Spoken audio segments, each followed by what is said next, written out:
If you want to monitor growth metrics to improve acquisition and retention of memberships, we recommend utilizing the Recurring Membership Overview Dashboard.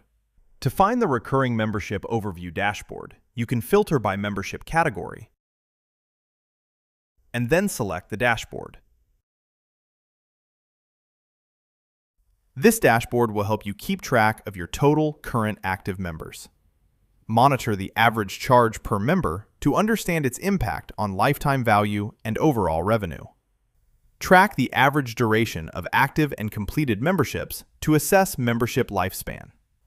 Get a forecast of your expected monthly income from memberships. Identify areas for improvement by monitoring new and lost revenue. And finally, determine the impact of monthly membership sales on net monthly revenue. If you want to identify renewal rates and churn to increase member loyalty, navigate to Dashboards.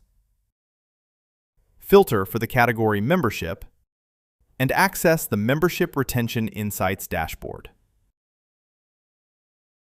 This dashboard will help you see how many renewals are completed on the first attempt, measure how many failed renewals are successfully recovered, and track your involuntary churn rate month by month.